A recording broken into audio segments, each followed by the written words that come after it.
Hi friends, welcome to our channel. So ఈరోజు main topic వచ్చేసి నాన్వేషణ. మనందరికీ తెలుసు, నాన్వేషణ ఒక ప్రపంచ యాత్రికుడు. దాదాపు ఇప్పటి వరకు ఒక 60-70 దేశాలు అయితే తిరిగేసిండు.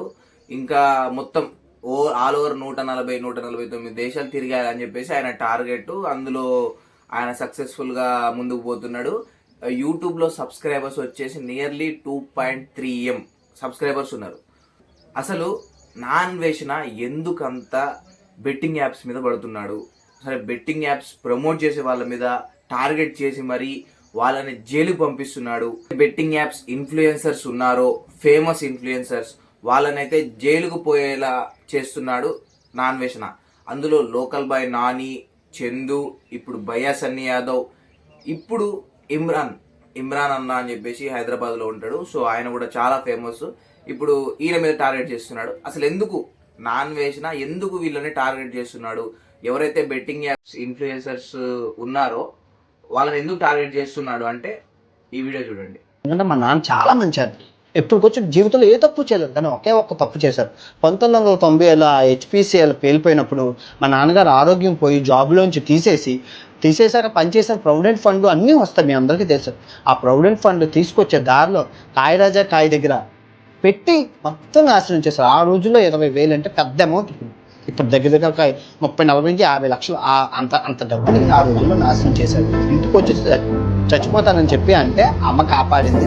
మొత్తం బంగారం అంతా అమ్మేసి అప్పు చేసి ఒక పల్లెటూరు వెళ్ళిపోయి చిన్న షాప్ పెట్టుకొని ఆ షాప్లో బతికాము. నన్ను డబ్బులు లేక మా తమ్ముడిని చదివించలేక నన్ను గవర్నమెంట్ హాస్టల్లో పెట్టారు. నాకు ఇష్టమైన పడుపు మీద ప్రమాణకం చేసి చెప్తున్నాను, నేను అబద్ధం కాదు నిజం. ఈ బెట్టింగ్ వల్ల నా కుటుంబం నాశనం అయిపోయింది. అదృష్టవశాత్తు మా నాన్నగారు బతికారు. అది ఏ కుటుంబానికి జరగకూడదు. ఒక సోషల్ రెస్పాన్సిబిలిటీగా గడిచిన 5 సంవత్సరాలుగానే ఈ బెట్టింగ్ యాప్ కోసం పోరాడుతున్నాను. అసలు మ్యాటర్ ఏంటి? నిజంగానే వాళ్ళ నాన్న పడే బాధ ఎవరూ పడవద్దని టార్గెట్ చేస్తున్నాడా, లేదా ఆయన కంటే ఎక్కువగా ఆయన వేరే వేరే దేశాలు తిరిగి 10 లక్షలు, నెలకి 10 లక్షలు సంపాదిస్తుంటే ఇంట్లో కూర్చొని, ఇండియాలో వాళ్ళ సొంత ఇంట్లో కూర్చొని దాదాపు ఒక్కొక్కరు ₹1 కోటి సంపాదిస్తున్నారు. ఎందుకంటే నాన్వేషణ అన్ని దేశాలు తిరిగి అంత కష్టపడితే ఆయనకి 2 మిలియన్ సబ్స్క్రైబర్స్ ఉన్నారు. ఇమ్రాన్ జస్ట్ ఒక 10 మందిని పెట్టి వాళ్ళతో గొడవ వీడియో చేస్తే ప్రతి వీడియో 1M పోద్ది. ఆయన సబ్స్క్రైబర్స్. నాన్వేషణ ఏమైనా పత్తి గింజనా? నాన్వేషణ ఏమైనా ఇది నీతి ముద్దనా, ఏదైనా శుద్ధనా? అంటే నాన్వేషణ చేసిన ఆయన వీడియోస్లో రోజు ఒక అమ్మాయితో ఇలా ఆడాలి, ఇలా ఆట ఆడాలి, ఇలా దాన్ని చెయ్యాలి అని చెప్పేసి ఆయన చేసిన వీడియోస్ ఏమైనా నీతి వీడియోసా? అంటే రోజు ఒక్కొక్క కంట్రీ పోయినప్పుడు అక్కడ ఇట్లా చేయొచ్చు, ఈ అమ్మాయి బాగుంది, వెనక బ్యాగ్ బాగుంది, ఇలా ఓయోలో కలుస్తున్నామని చెప్పేసి చెప్పడం. అంటే నాన్వేషణ ఉన్న దాంట్లో ఆయన తప్పు లేదా? అంటే ఆయన ఒక్క బెట్టింగ్ యాప్ చేయనందుకు ఎవరు ఇంకా మిగిలిన వాళ్ళు ఎవరు చేయొద్దా అనేది ఈ టార్గెట్. అయితే నాన్వేషణ మెయిన్గా ఆయన పట్టుదల, ఆయన టార్గెట్ ఏంటంటే నేను దేశాలు తిరిగి నెలకి 10 లక్షలు సంపాదిస్తే ఇంటి దగ్గర కూర్చొని పైసలు అయితే వస్తున్నాయి అనమాట. ఇది ఎట్లా అంటే ఒక టెలిగ్రామ్ లింక్ ఉంటుంది అనమాట. వాళ్ళ దాంట్లో వేరే వాళ్ళు చెప్తారు అనమాట, ఇది ఆడండి అని చెప్పి చిల్లర అమౌంట్ పెట్టి రోజుకు ఒక 5,000 నుంచి 10,000 సంపాదించుకోవచ్చు. ఇది ఎవరు చెప్పకండి ఖచ్చితంగా అయితే పైసలు అయితే వస్తాయి.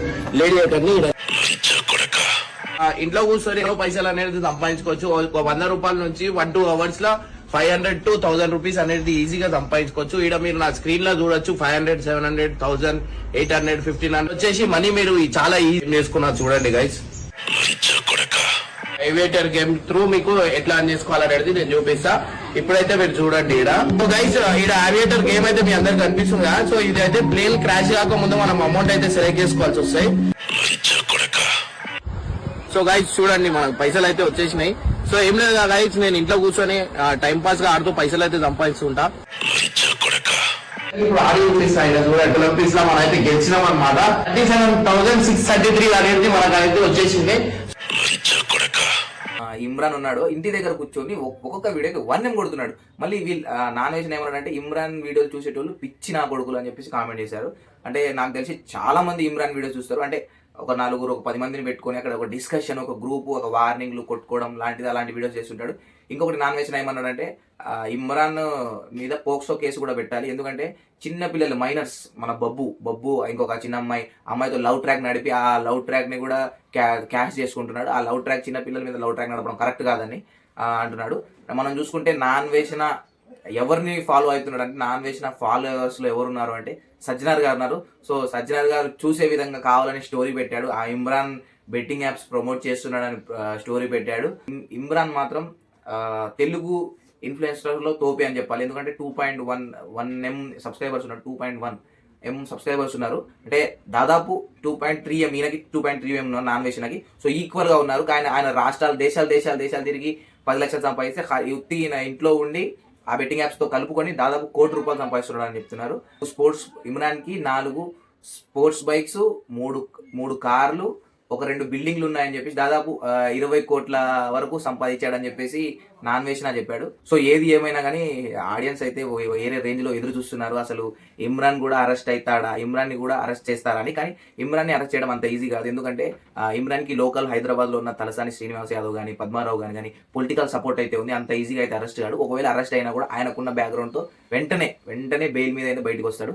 కానీ ఈ బెట్టింగ్ యాప్స్ అనే ఒక్క పేరు మీద అసలు నాన్ వేషన వాళ్ళ ఫ్యామిలీని కానీ, వాళ్ళ వైఫ్ని, వాళ్ళ చిన్న పిల్లని, మీ చిన్న పిల్లగాడికి బ్రెయిన్ ట్యూమర్ వచ్చి చచ్చిపోతాడు, మీ వైఫ్ ఇది సెక్స్ వర్కర్ అయితే, మీ అమ్మ ఆల్రెడీ సెక్స్ వర్కర్, నువ్వు పాకిస్తానీ ముస్లిం అని చెప్పేసి అంటే రిలీజియన్ని కూడా తీయడం బయట జరిగింది. కానీ నాకు తెలిసి ఇమ్రాన్ ఎప్పటి నుంచో ఆయన పుట్టినప్పటి నుంచి ఇక్కడే హైదరాబాద్లోనే పుట్టిండు. కానీ ఏదో ఒక మసాలా యాడ్ చేయాలి ఆయన అని చెప్పేసి నువ్వు పాకిస్తానీ ముస్లిం అని చెప్పడం, వైఫ్ని పిల్లల్ని అట్లా తిట్టడం. ఎందుకంటే నాన్ వేసిన వీడియోస్ నార్మల్ పీపులే కాదు, చాలా ఎడ్యుకేటెడ్ పర్సన్స్ కూడా చూస్తారు. అయితే సజ్జనార్ గారే చూస్తారు. సో అలా చూసినప్పుడు నువ్వు చెప్పాల్సింది అంటే ఇమ్రాన్ నీ లైఫ్ అయిపోయింది, నువ్వు కూడా జైలుకు పోతావు ఖచ్చితంగా, అది ఇదని చెప్పాలి. కానీ ఫ్యామిలీని గలీజ్గా తిట్టడం, వాళ్ళ ఫ్యాన్స్ని తిట్టడం, అంటే ఎవరైతే ఇమ్రాన్ వీడియోస్ చూసారో వాళ్ళని పచ్చిగా తిట్టడం. గతంలో చూసుకుంటే బయాసన్ యాదవ్ని కూడా అలాగే తిట్టాడు, లోకల్ బాయ్ నాని కూడా అలాగే తిట్టాడు. అంతకుముందు చూసుకుంటే రిలీజియన్స్ మీద కామెంట్ చేయడం, హిందూ, ముస్లిం, క్రిస్టియన్ 3 రిలీజియన్ల మీద కామెంట్ చేయడం, కొద్దిగా ఇండైరెక్ట్గా పవన్ కళ్యాణ్ని టార్గెట్ చేయడం అనేది చూసామంటే సనాతన ధర్మం పేరు వాడుకొని నాశనం చేస్తున్నారని చెప్పడం, ముస్లిమ్స్ మొత్తం కబ్జా చేశారని చెప్పడం, క్రిస్టియన్స్ మొత్తం ఎవరిని విడిచిపెట్టలేదని చెప్పడం, అంటే రిలీజియన్లను టార్గెట్ చేయడం, పెద్ద ఇన్ఫ్లుయెన్స్ని టార్గెట్ చేయడం. అయినా కూడా చాలా మంది నాన్ వెజ్ నాకు సపోర్ట్ చేస్తున్నారు. ఎందుకంటే ఆయన చేసేది బెట్టింగ్ యాప్స్ మీద ఒక యుద్ధం చేస్తున్నాడు. అయితే బెట్టింగ్ యాప్స్ వల్ల చాలా మంది లైఫ్ నాశనం అయిపోతుంది, అది వాస్తవం. సో కానీ అసలు బెట్టింగ్ యాప్స్ ఇన్ఫ్లుయెన్సర్స్ని ఆపడం కంటే బెట్టింగ్ యాప్స్ని ఆపితే మంచిగా ఉంటుంది కదా. అంటే బెట్టింగ్ యాప్స్ కొన్ని ఫేమస్ 10 బెట్టింగ్ యాప్స్ ఉన్నాయి. అవి వాటినే ఆపేస్తే వాటినే ఇప్పుడు కేంద్రంలో మినిస్టర్స్ కలవడం కానీ, ఇప్పుడు ఎట్లయితే సజ్జనార్ గారు కలిశారు, ఒక మెసేజ్ ఇవ్వడానికి వాటిని ఆపడానికి ట్రై చేస్తుంటే బాగుంటుంది. ఆ betting apps 1x bet app daily వస్తుంటుంది, దాన్నే బ్యాన్ చేస్తే బాగుంటుంది కదా, దాన్నే ఆపేస్తే బాగుంటుంది కదా. వీళ్ళ మీద పడడం ఎందుకు? వీళ్ళు కాకపోతే ఇప్పుడు ఇంకొకరు చేస్తారు, వీళ్ళు కాకపోతే ఇంకొకరు చేస్తారు. ఇప్పుడు ₹1 కోటి వస్తాయంటే ఒక 10 రోజులు జైలుకు పోవడం పెద్ద మ్యాటర్ కాదు. ఎందుకంటే ₹1 కోటి సంపాదించడం చాలా కష్టం. కానీ ఒక 10 రోజులు జైలుకు పోయి ఆ 11 రోజు బెయిల్ మీద వస్తాడు, ఒక 2 లక్షలు పెట్టుకొని జైలు మీద వస్తాడు. అంటే బెట్టింగ్ యాప్స్నే బ్యాన్ చేస్తే మంచిగా ఉంటుంది కదా. ఇప్పుడు ఇమ్రాన్ని జైలుకు పంపడం అంటే అంత ఈజీ కాదు. ఆయన పంపినా కూడా ఒక 2 రోజుల్లో వచ్చేస్తాడు. ఇప్పుడు బయాసన్ యాదవ్ కానీ, లోకల్ బాయ్ నాని కానీ వాళ్ళు కూడా ఒక నెలలో వచ్చేస్తారు, హార్డ్లీ ఒక నెలలో బయటకు వచ్చేస్తారు, మళ్ళీ యథావిధి జీవితం గడుపుతారు. కాకపోతే పెద్ద బెట్టింగ్ యాప్స్ కాకుండా వేరే యాప్స్ నుండి కూడా డబ్బు సంపాదిస్తారు, వాళ్ళకి ఏం లాస్ కాదు. కానీ దీనివల్ల నాన్ వేసిన కూడా మంచి యూజ్ అయితే ఉంది. ఆయన వీడియోస్ బాగా పోతున్నాయి. ఎవరైతే Imran fans, local boy Nani fans, బయాసన్ యాదవ్ ఫ్యాన్స్ కూడా నాన్ వేసినాకి అట్రాక్ట్ అవుతున్నారు. అరే ఇంద్రా అంటే నాన్ వేసిన తెలుగు వాళ్ళకు కూడా సబ్స్క్రైబర్స్ అయితే పెరిగిపోతున్నారు. అది చూడాలి. ఇంకా వీళ్ళ మధ్య గొడవ ఎంత దాకా పోతుందో, ఇంకా ఎవరెవరు ఉన్నారో. అసలు ఈ బెట్టింగ్ యాప్స్ 3 బెట్టింగ్ యాప్స్ ని తెలుగు యువతకి పరిచయం చేసిన వ్యక్తి ఎవరు అని అంటే హర్ష సాయి. సో హర్ష సాయిని ఇప్పటి వరకు ఎందుకు టార్గెట్ చేయలేదు నాన్ వేసిన అని చెప్పి కామెంట్ చేస్తున్నారు. ఎందుకంటే హర్ష సాయికి నాన్ వేసిన కంటే ఎక్కువగా మంచి పేరు ఉంది.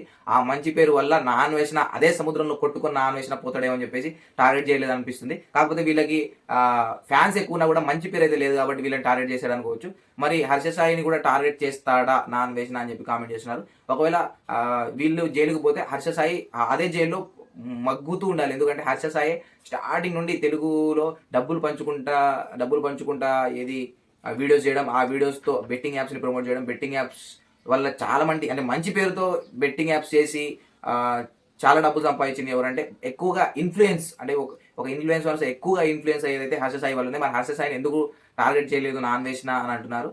సో చూడాలి. ఒకవేళ అంటే నాన్ వేషన్ కూడా ఒక రేంజ్లో అంటే విరుచుకుపడుతున్నారు ఆయన మీద కూడా. ఎందుకు అని అంటే నాన్ వేషన్ ఒక ప్రతి దేశం పోయి అక్కడ ఉన్న అమ్మాయిలతో రొమాంటిక్గా మాట్లాడడం, సెక్స్ గురించి మాట్లాడడం, ఇవాళ కలపాలా, ఇవాళ ఆట ఆడాలా అని చెప్పేసి కొన్ని వల్గర్గా మాట్లాడడం. దీనివల్ల కూడా టీనేజర్స్ ఎవరైతే 18 యూత్ ఉన్నారో వాళ్ళు కూడా అంటే చెడు మార్గంలో పోవడం, ఇదంతా చూస్తుంటే అంటే నాన్ వేసిన పత్తిత్తా అని చెప్పేసి కామెంట్ చేస్తున్నారు.